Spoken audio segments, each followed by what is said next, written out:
저는 어제 조금 신비한 경험을 했습니다.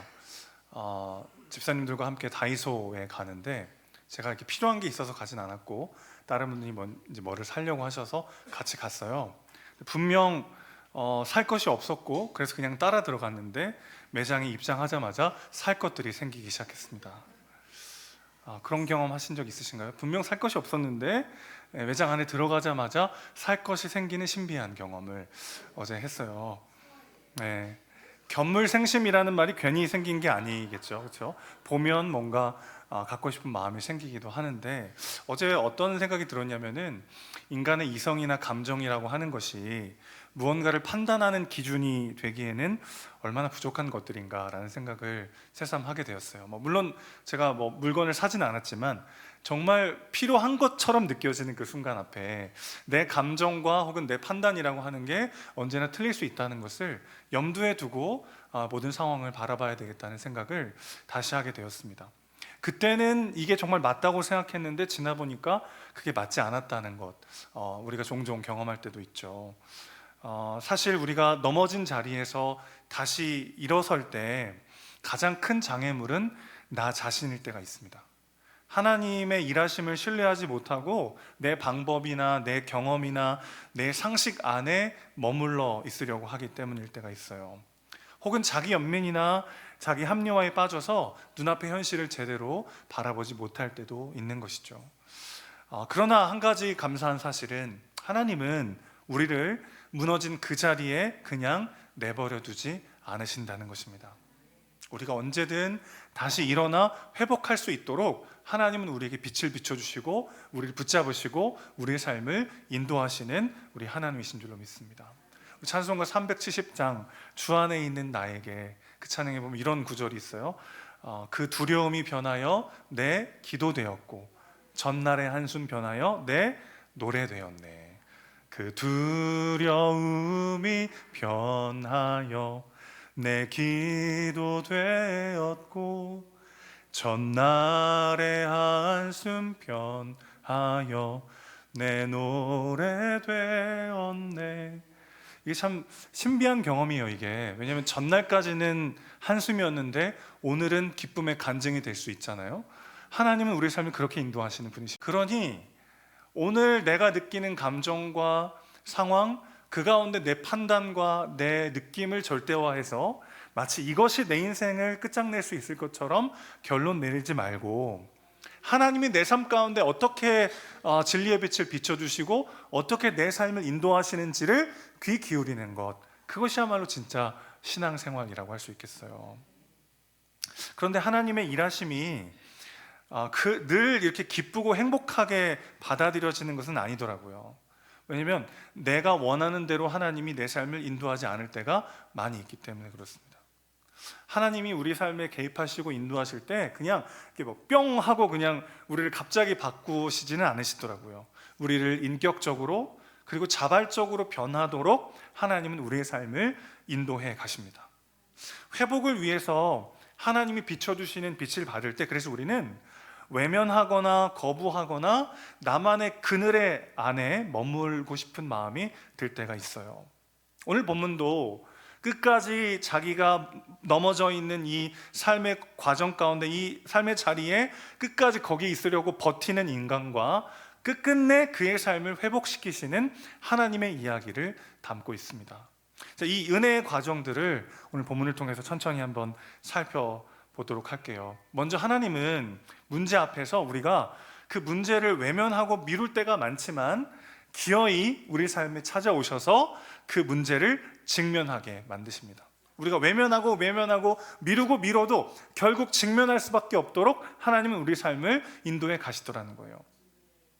베냐민을 데려가지 않으면 곡식을 살 수도 없고 요셉을 만날 수도 없다는 것을 뻔히 알면서도 야곱은 끝까지 베냐민을 보내지 않고 고집을 부리고 있습니다. 그러다가 이제 그 가족들이 다 죽게 되었어요. 기근은 계속되고 점점 심해지고 있으면서 그래서 이제 더 이상 먹을 것이 남아있지 않고 이제 다 죽겠거든요. 그러니까 아들을 내놓으면 죽을 것 같은 그 마음은 내놓지 않으면 죽을 수밖에 없는 상황 앞에서야 내려놓아지더라는 거죠. 하나님이 그 상황까지 이 야곱과 가족들을 계속 몰아가시는 그 하나님의 마음이 훨씬 더 힘들지 않겠어요?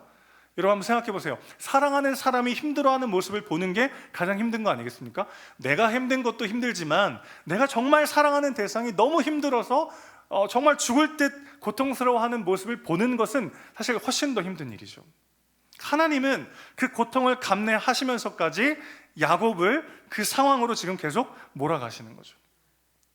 그래서 아들을 내놓으면 죽을 것 같았어요. 하지만 그 마음은 안 내놓으면 죽을 수밖에 없는 상황 앞에서야 비로소 내려놓아지더라는 거죠. 오늘 1절 말씀 다시 보시죠. 그 땅에 기근이 심하고 그랬는데 오늘 1절에도 기근이라는 말이 나오고 창세기 41장 56절에도 기근이라는 말이 나오는데 한글 성경은 똑같이 기근이라고 번역했습니다마는 41장 56절의 기근은 하자크라는 단어고요. 오늘 1절의 단어는 카베드라는 단어인데 이런 거예요. 기근이 계속될 때 생활이 어려운 수준이 있고 생존이 어려운 수준이 있잖아요. 근데 오늘 이 1절에서 말하는 기근은 더 이상 버틸 수가 없는 상태, 생존하기가 어려운 만큼의 어려운 그 기근의 상태를 말해주는 단어인 거죠. 그러니까 온 가족이 굶어 죽게 된 상황에 가서야 야곱은 미루다가 이제 와서 아들들을 다그치기 시작하는 겁니다. 다시 애굽에 가서 좀 양식을 사와라. 여러분 치과에 바로바로 빨리빨리 가시는 편이신가요? 이가 약간 좀 불편하면 바로 가야 되는데 우리 보통 어때요? 미루다가 아파서 잠을 못 잘 정도 되면 이제 치과에 가면 막 많이 썩어 있는 그런 상태가 있잖아요. 삶의 문제 가운데 우리가 바로 그 문제를 직면해서 어떻게 하면 이 문제를 풀어나갈 수 있을 것인가를 생각하기보다는 미루다가 어쩔 수 없이 그 상황에 직면해야 될 때 그것을 보게 될 때가 있죠. 그런데 하나님은 우리를 절대 우리가 아무리 외면하고 미뤄도 우리의 삶을 무너진 채로 내버려 두지 않으시는 분이십니다. 내버려 두시는 것 자체가 사실은 하나님이 내릴 수 있는 최악의 형벌이에요. 우리의 왜곡된 시선과 우리의 망가진 마음으로 내 눈에 보기 좋은 대로 행하는 바로 그것이야말로 소돔과 고모라가 될 수 있기 때문에 하나님은 우리를 절대 내버려 두지 않으신단 말이죠. 우리가 죄 아래 머물도록 무너짐과 상실의 삶 가운데 계속 머물도록 허락하지 않으십니다. 우리를 너무 사랑하시기 때문이죠. 때로는 도망가고 싶고 피하고 싶지만 하나님이 진짜 꽉 붙잡아가지고 오도 가도 못하게 잡아놓으시는 것 같은 상황에 빠질 때도 있어요. 마찬가지로 우리를 사랑하시기 때문에 하나님은 우리의 치유를 위해서라면 우리가 아무리 하나님을 원망하고 미워해도 우리를 놓지 않으시는 분이시죠. 사랑하기 때문에 붙잡아두고 사랑하기 때문에 내가 원하는 대로 삶이 이루어지지 못하도록 하실 때가 있더라는 것입니다. 저희 첫 아들이 한 3, 4살 정도 4살, 5살 정도 됐었던 때였던 것 같아요. 하루는 이제 침대에서 막 뛰어놀다가 넘어져가지고 그 창살에 머리 뒤를 쪄가지고 찢어졌어요. 막 피가 막 철철 흘러가지고 제가 바로 안고 이제 응급실 가서 이제 꿰매는데 그 꿰매는 거 이렇게 있잖아요. 이렇게 쿡쿡 눌러서 하는 그 맞지도 못하니까 얼마나 아픕니까? 얘가 처음에는 멋 모르고 이렇게 있다가 한 방 딱 맞더니 막 너무 아프니까 막 울며 불며 막 나가려고 막 발버둥을 치는 거죠. 제가 그래서 이렇게 못 움직이게 꽉 안고 이렇게 있었거든요. 근데 이제 살과 살이 맞대고 있으니까 그 아이의 막 두려움과 고통이 막 고스란히 전해지는 거예요. 너무 참 그 밤 저도 너무 고통스러웠어요. 그런데 사랑하기 때문에 놓아줄 수가 없는 거죠. 꽉 잡고 있어야 빨리 끝나니까요. 제가 뭐 특별한 부모여서가 아니라 여기 계신 모든 분들이 다 그렇게 하셨을 거예요. 사랑하기 때문에 그냥 내버려둘 수가 없고 아무리 고통스럽고 아무리 절규해도 아무리 나를 원망하고 나를 미워해도 놓아둘 수가 없는 거죠. 하나님께서 우리의 삶에 그렇게 역사하신다는 거예요. 그래서 미루고 버티다가 내려놓지 말고 하나님의 말씀 앞에 순종하는 복된 인생 되시기를 주님의 이름으로 축원합니다. 결국 여러분 야곱의 형제들은 하나님의 섭리 가운데 관계의 회복을 경험하게 되죠. 오늘 34절 보시면 이제 여사에서 형제들이 다 한 자리에 모였어요. 요셉과 온 형제들이 다 모이게 됐어요. 아직 요셉이 자기의 정체를 밝히기 전입니다. 그 형들 입장에서는 이제 총리가 우리를 따로 부르니까 와, 우리를 이제 따로 불러가지고 진짜 벌 주려고 하는 거 아니야? 막 두려운 마음에 갔는데 막 성대하게 막 맛있는 음식들이 차려지고 막 자기들을 대접해 주는 거예요. 근데 신기하게 요셉을 모르죠 아직은. 저 애굽의 총리라는 저 사람이 우리 형제들의 나이를 어떻게 알고 순서대로도 안 친 겁니다.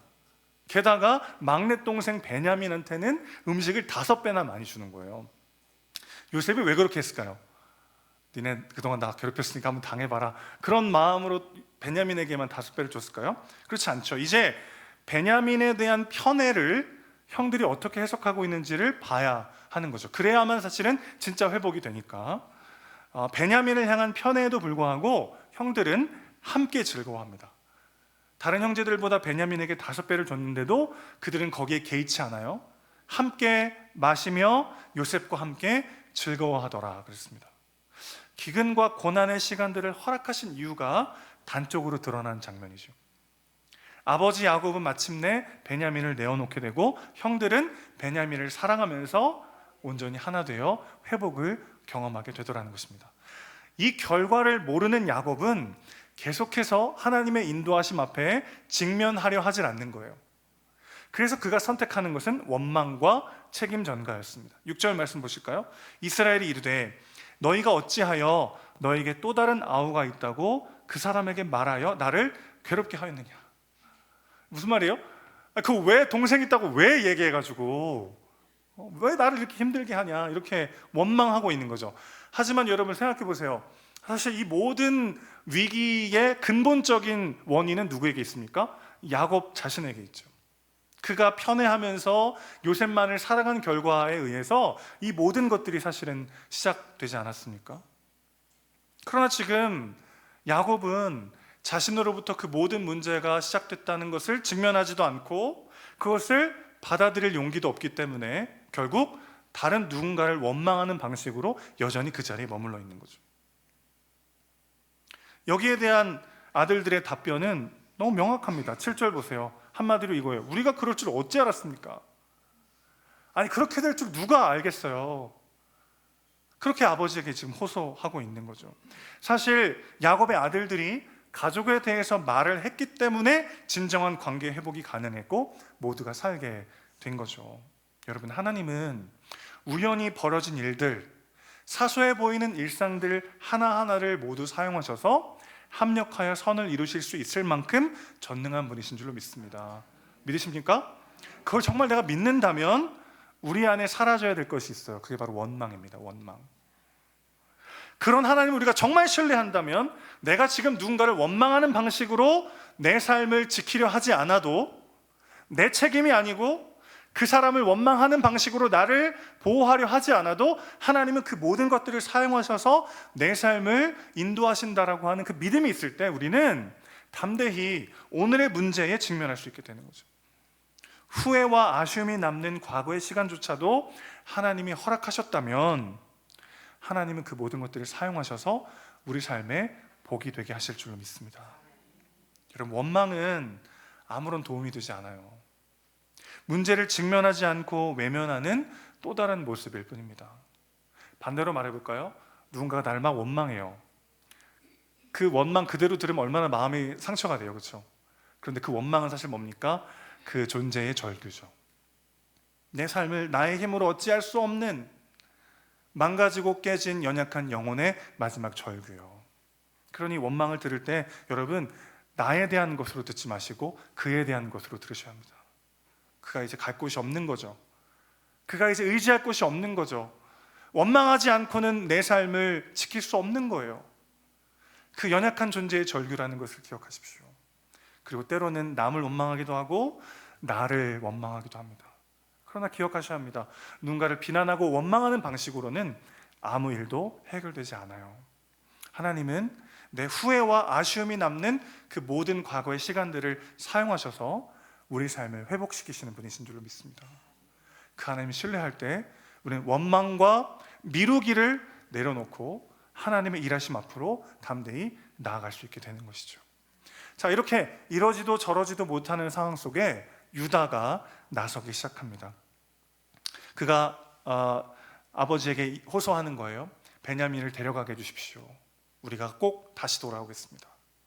만약에 베냐민이 돌아오지 않는다면 그 모든 죄를 제가 다 받겠습니다. 사실 아버지 앞에서 이렇게 베냐민을 데려가게 해달라고 호소했던 건 유다가 처음이 아니었어요. 창세기 42장 37절 보면 야곱의 맏아들이었던 르우벤이 먼저 이렇게 얘기합니다. 내가 그를 아버지께로 데리고 오지 아니하거든 내 두 아들을 죽이소서. 굉장히 극단적인 얘기죠, 그렇죠? 굉장히 파격적인 이야기를 하고 있어요. 그만큼 내 두 아들의 목숨을 걸어서라도 내가 꼭 데려올 테니까 데려가게 해주십시오. 이렇게 이야기합니다. 하지만 야곱은 르우벤의 말을 듣지 않아요. 오히려 그 극단적인 르우벤의 호소 앞에 더 극단적인 이야기를 합니다. 내 아들은 너희와 함께 가지 못할 것이다. 이게 무슨 말이죠? 너희들은 다 내 아들이 아니고 이 아이만 내 아들이다. 이 아들을 잃는다면 나는 지옥과 같은 삶을 살 것이다. 이렇게 더 극단적인 이야기로 르우벤을 쫓아버립니다. 사실 르우벤은 아버지의 침상을 더럽혔던 아들이에요. 장자의 자리도 이미 잃어버린 사람이기도 합니다. 그의 호소는 그래서 야곱을 전혀 움직이지 못했어요. 그런데 오늘 유다의 말에는 야곱이 설득되어서 결국 베냐민을 보내주게 되는 거죠. 왜 그랬을까요? 물론 이제 보내지 않으면 다 죽기 때문에 어쩔 수 없어서 보낸 것도 있겠지만 오늘 유다의 이야기를 곰곰이 뜯어보면 그가 아주 지혜롭게 아버지를 설득하고 있음을 알게 됩니다. 먼저 그는 아버지의 마음을 헤아리고 있어요. 8절 보시면 베냐민에 대한 호칭이 나오는데 우리 8절 말씀 다 같이 다시 한번 읽어보겠습니다. 8절 시작. 유다가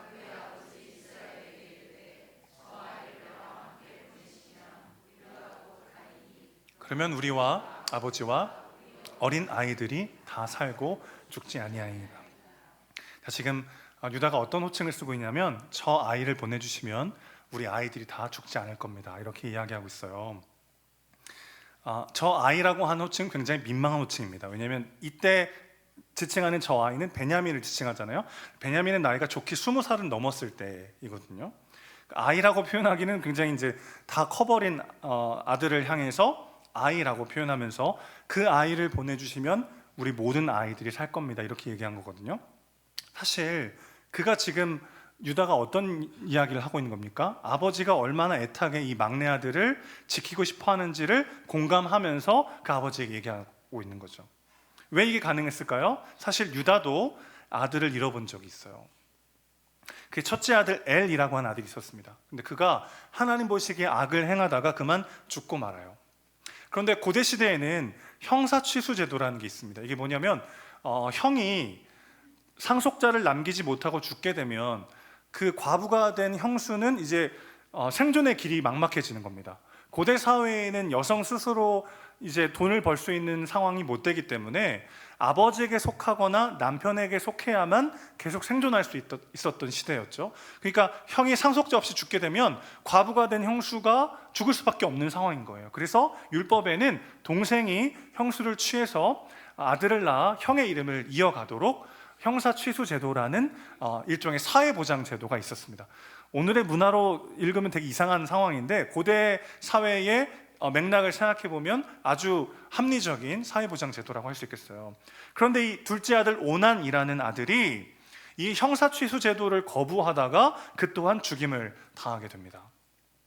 이제 남은 거라고는 어린 막내 셋째 셀라만 있는데 셀라는 어렸어요, 굉장히.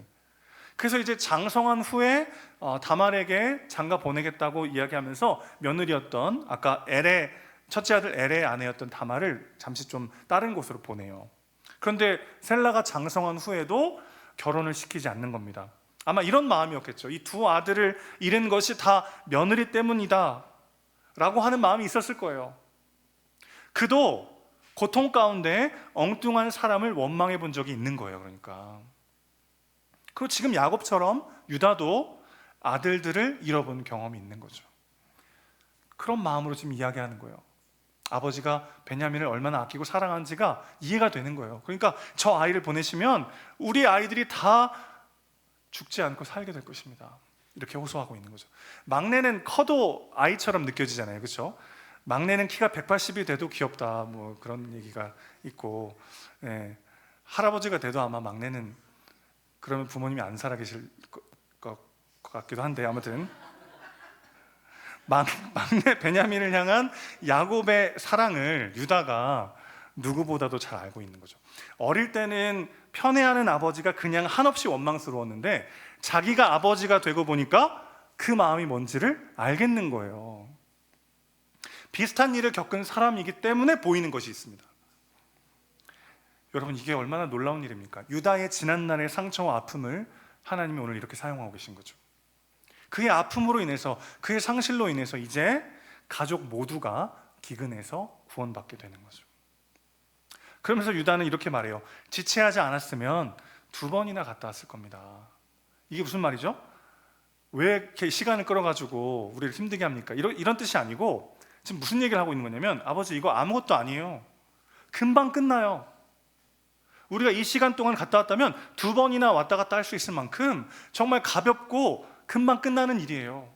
이렇게 지금 아버지를 안심시키고 있는 거죠.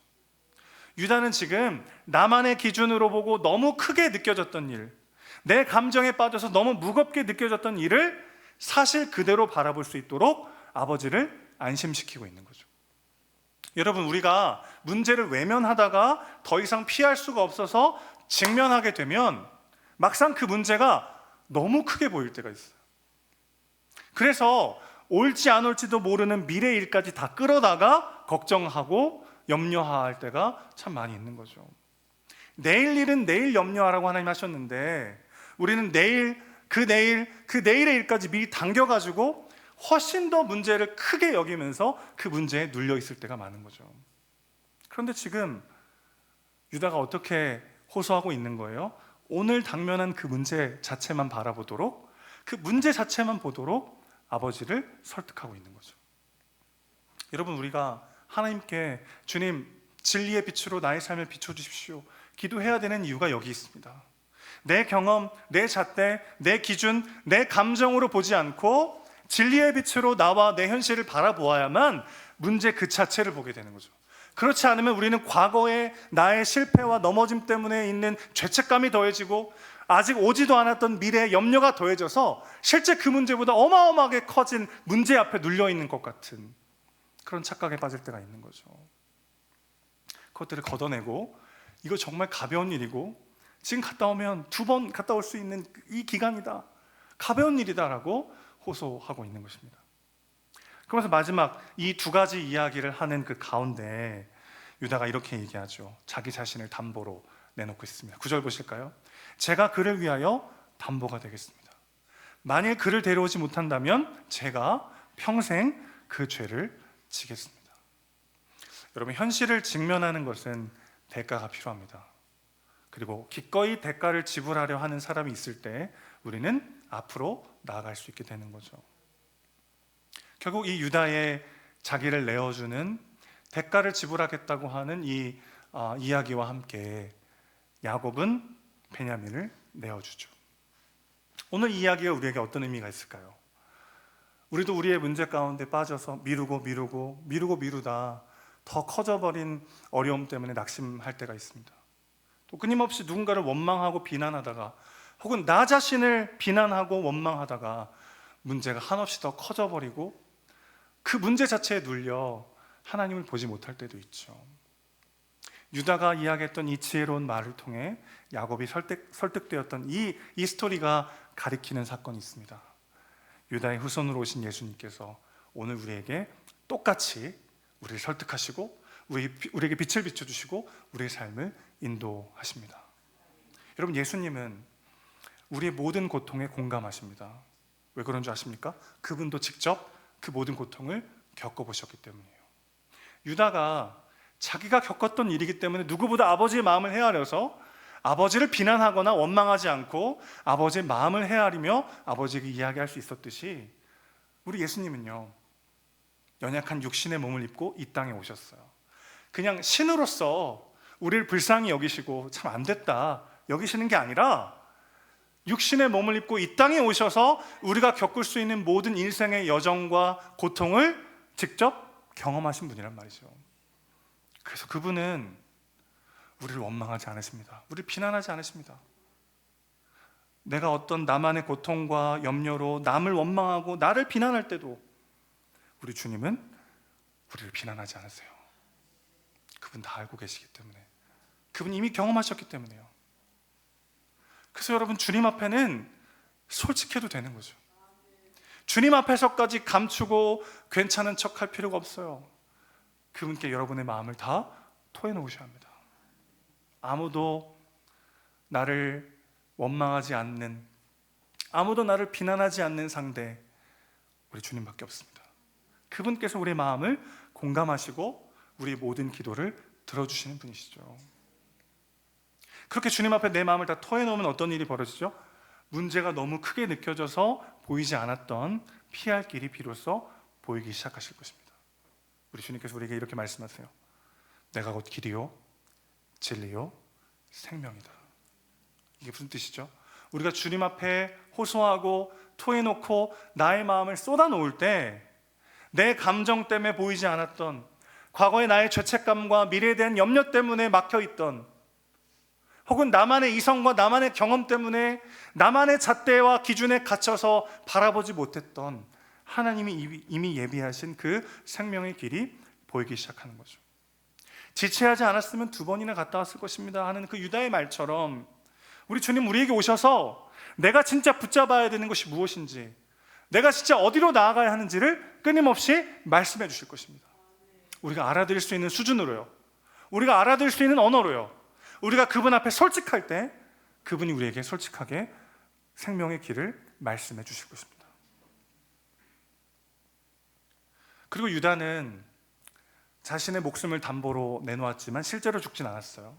그러나 우리 주님은 자기 자신을 내어주시고 우리를 위해 대신 죽으심으로 우리가 겪을 수 있는 모든 상실과 실패에 대한 완벽한 담보를 이미 제공하셨습니다.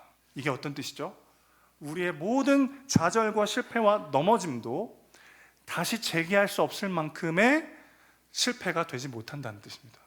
왜죠? 그 모든 대가를 그리스도께서 자신의 목숨으로 이미 지불하셨기 때문에 그렇습니다. 그러니 하나님의 자녀들에게는, 그 주님을 나의 구주로 영접한 하나님의 사람들에게는 언제나 다시 일어설 수 있는 또 다른 기회가 주어지는 줄로 믿습니다. 오늘 14절 보시면 마침내 야곱이 이렇게 고백해요. 전능하신 하나님께서 그 사람 앞에서 너에게 은혜를 베푸사 그 사람으로 너희 다른 형제와 베냐민을 돌려보내게 하시기를 원하노라. 내가 자식을 잃게 되면 이르리로다. 많이 늦었지만 야곱에게는 굉장히 중요하고 의미 있는 고백이에요.